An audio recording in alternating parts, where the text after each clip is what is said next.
Stability. That's what we all yearn for. That's where we learn to be comfortable.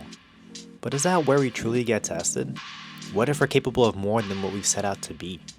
Dave spent over a decade building that kind of stability. Same car for years, steady career, and a big part of the car scene through Canopy. That life defined him for a very long time. But eventually, he chose to walk away from all of it. Not because things were falling apart, but because deep down, he knew there was more to explore. In this video, we dive into what it really means to bet on yourself, to close a chapter that once felt permanent and lean into the unknown. Not for the sake of change, but for growth. And honestly, it makes you think about your life too. When's the last time you took a risk? Just to see who you could become. Right now, we're taking refuge from the rain because it just ended up becoming some torrential downpour. It said 40% chance of rain and it ended up becoming 100%. Yep. But we're here today with Dave Tormey and his BMW M3.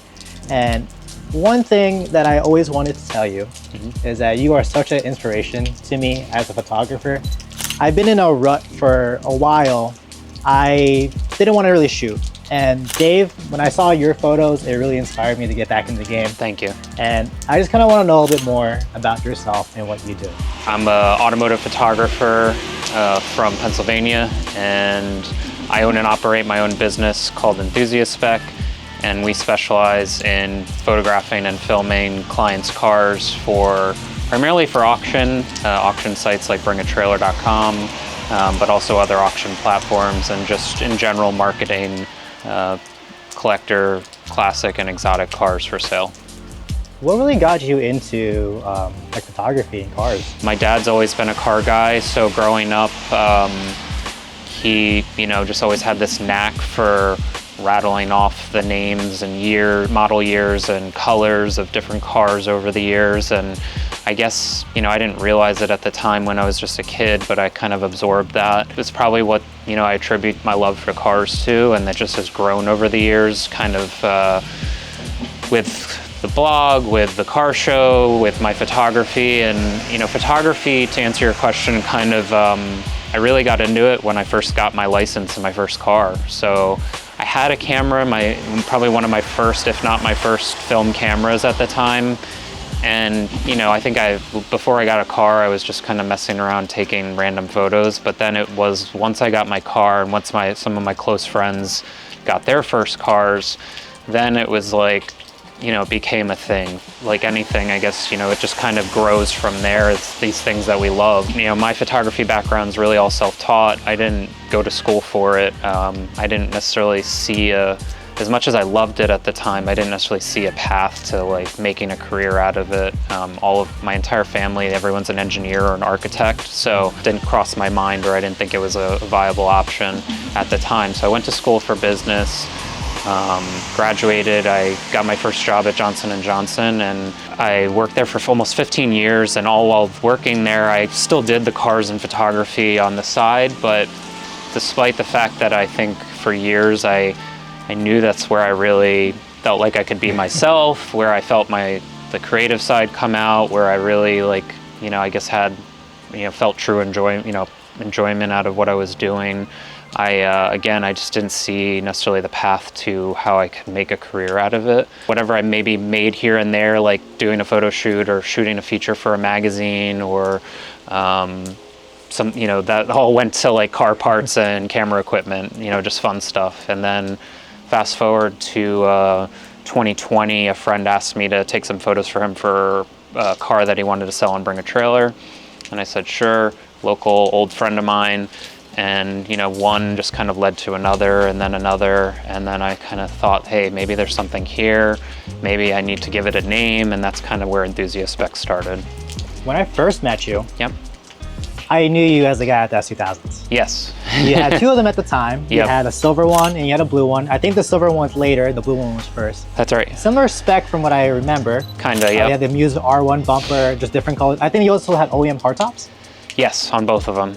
Right. Yep. And so I always knew you as that guy with the S2000. Yeah. Up until this car, the E30, I've only owned Hondas and Acuras. So I still do in some ways consider myself a Honda guy. Like I love Hondas. I love Japanese car culture, and all different types of cars, to be quite honest. But for whatever reason, just by chance, kind of, my first car was a 1998 Acura Integra GSR, and then from there it was just Civics, and then eventually the S2000.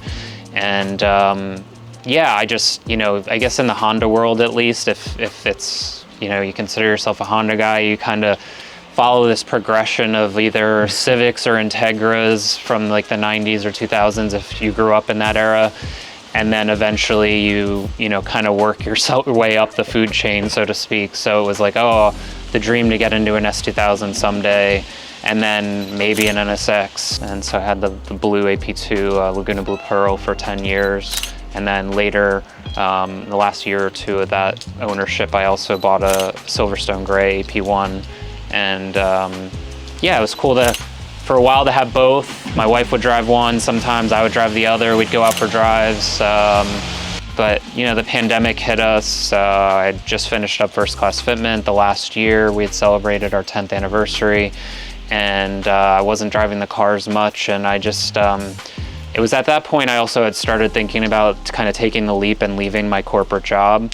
And I knew that if I eventually wanted to do that, it would serve me well to kind of free up some money and kind of help build myself a little bit of a runway. So that's kind of what led to selling those cars. And I'd also, having had the blue car for 10 years, it was like I had done track days, I'd done long road trips, I'd been to countless car shows up and down the East Coast and around the country.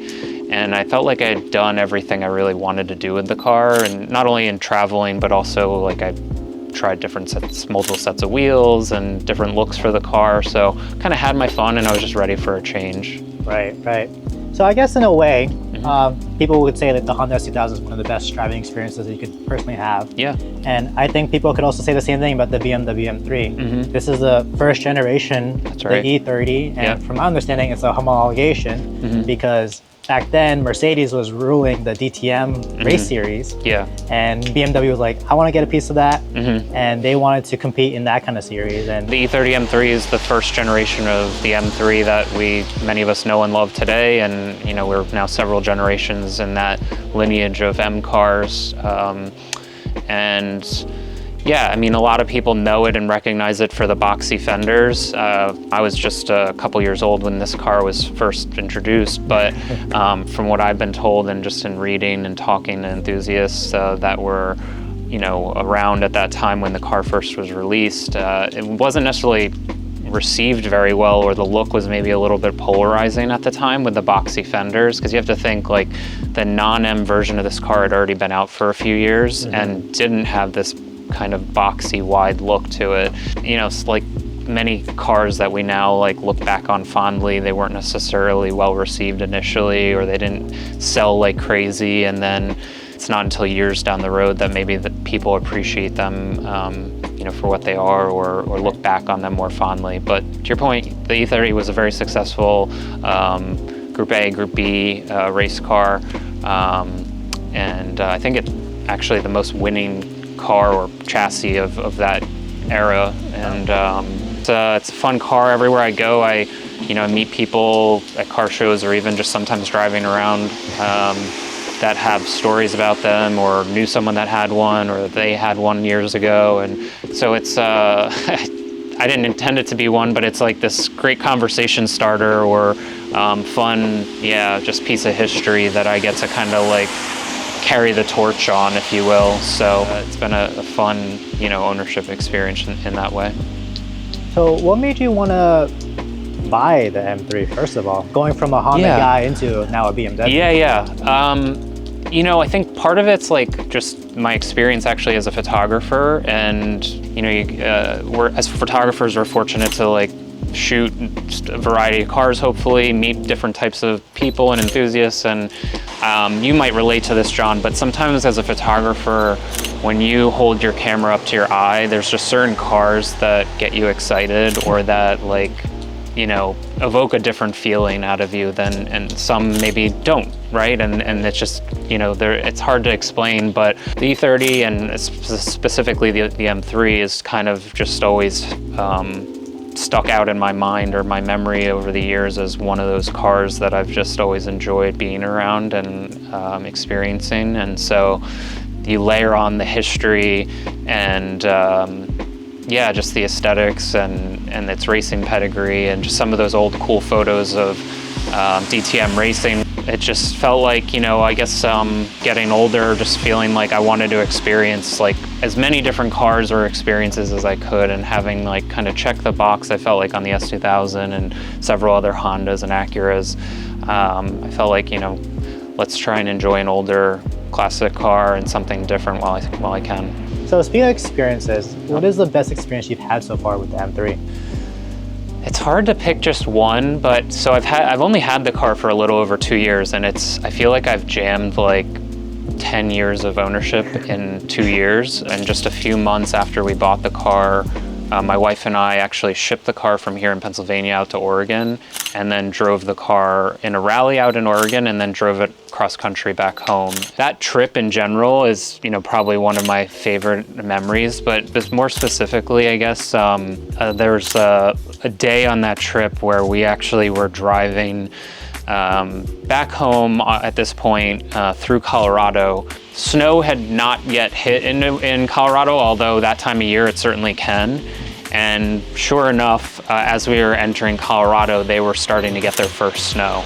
The car at the time wasn't lowered like it is right now, and it didn't have these wheels or tires on it. It had the stock wheels on it, but nonetheless, I didn't have snow tires on the car. I had all-season tires. So it started snowing, and with that, they started closing roads. And we had to take some detours, and we ended up going through, I believe it was called Monarch Pass, and you know, we're at about 10 or I think 12,000 feet of elevation, and the snow was coming down. The roads were getting pretty slick and actually building up a layer of ice. Like, and we're the only ones on the road. We stopped the car and just kind of like, I got out and just to like take it in. And obviously as a photographer, I grabbed my camera and take some photos. And I don't know, it was just like, we're on the top of this mountain almost, like there's snow everywhere covering these like evergreen trees. It's coming down. I'll never forget that moment. right, and that's what I love the most about these kind of cars. You know, they are seen as rare, they are seen as investment grade. Yeah. But what I love the most is that the fact you're not scared to drive them. Yeah. The beauty of this whole car thing is that we all like enjoy it in different ways, right? And so while some people like their enjoyment of cars is when they drive them or when they race them at the track, like yourself. And then, but for some people, it's just detailing them or looking at them or restoring them and working on them or building them, etc. And so, you know, I appreciate it all, I think. And so for me though, I knew if I was gonna make the investment in buying a car like this, I couldn't stand to just sit back and stare at it in the garage and not drive it and enjoy it. And so I have a sticker on the back from my friend John, who also is a longtime E30 M3 owner who lives out in Washington, and it says, "Collect memories, not dust." Whatever little rock chips or blemishes may come along the way, taking a car on those adventures, pale in comparison to like the friendships that you make and the connections, and then also just the amazing places that you can, you know, a car like this or really any car can bring you. Earlier, you were talking about how you left your stable job. You were there for 15 years, and then now you decided to pursue your passion with Enthusiast Spec. That's right. What kind of advice would you give somebody who wants to also follow the same footsteps, where they want to pursue their passion, but they're just not sure just yet if it's the right time for them? So I get this question a lot now. I've found this to be such a rewarding experience for myself that I hope, you know, if other people out there are watching and they're thinking about taking the leap or making a big career change or just chasing after a dream, even if it's like a side hustle to start or you know, something they're just doing outside of their normal work. Looking back, I don't know that you're ever going to feel like it's the right time or that you're ready. It's one of those things that, you know, I don't know, you should do some planning, or you should certainly, you know, maybe create that business and try and do it maybe on the side or in parallel with your day job. And I know that can sound crazy or difficult to do, especially if you have a demanding day job or family or other obligations. But the reality is that's what I did. I ran enthusiast spec for almost a year while I was still working full-time at Johnson & Johnson. And it was probably one of the craziest years of my life. I made some sacrifices. I wasn't around for as many family events or events with friends and social gatherings, and I was working, Monday through Friday at my day job, and nights and weekends, and every free moment I had doing enthusiast spec and trying to build a business. And with each job that I took on, and each new client or conversation that I had with someone, I felt like more and more confident that I was on the right path or that I was onto something. Maybe in movies or TV or whatever, you think, oh, someone just walks into work one day and just hands in their 2 weeks notice and storms out. And maybe for some people that's how it works. I have a family, I have a house, I have 2 stepsons, I have other obligations and a family that I needed to support. So I needed to be a little bit more careful and thoughtful, I guess, about how I was going to make such a big change. With that experience that I gained in that 10 or 11 months where I did both in parallel, not only did I build that confidence, but I also realized how much happier I was doing the work that I was doing with enthusiast spec and the people that I was working with. And you're always going to have some of those doubts and second guess whether or not it's the right decision, but I felt like at the end of the day what really pushed me was that if I looked forward many years down the road, I didn't want to regret not having taken this chance and not having, just taken the risk, I guess, and knowing what I could have made of myself or of a business that I created. It would have been a bigger regret to not have done it than to have taken the leap and then maybe it didn't work out and I'd have to go back to working a corporate job again. So if you're really enjoying the work, then do everything you can to make it happen.